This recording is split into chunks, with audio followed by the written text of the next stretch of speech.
Where and when do I hear the voice of God? Always in nature. I think that's the place I feel closest to God, and I certainly hear God's voice, even in the wind and the rustling leaves behind me. The second way would be through interacting with people that I love when we're in deep conversation, and I just know that what I'm hearing is actually what God wants me to know in that moment. Another way is music. It's how I first fell in love with CTS, was feeling like the songs were actually speaking directly to my heart.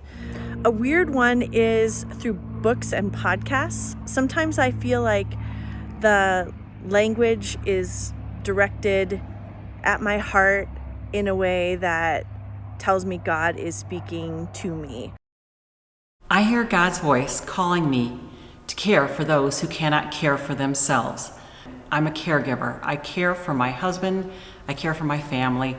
I care for the students that I tutor. God speaks to me to care for family and foreigners through service and donations. He speaks to me in English and in the languages I don't understand of those in need. I hear God in times of need. I have had the privilege in my mind of hearing God speak to me through action.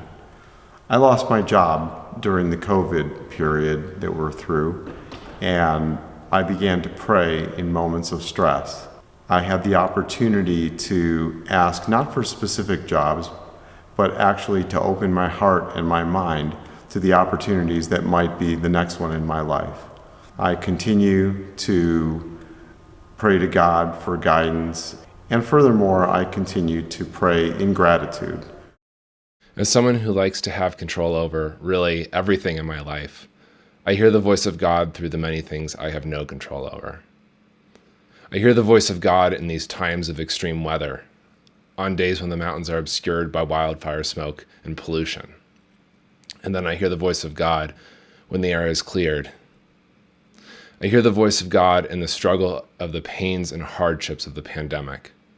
I hear the call to use my and our community's position of privilege to lift up those less fortunate than us, to give and to serve, working towards a more just and peaceful world.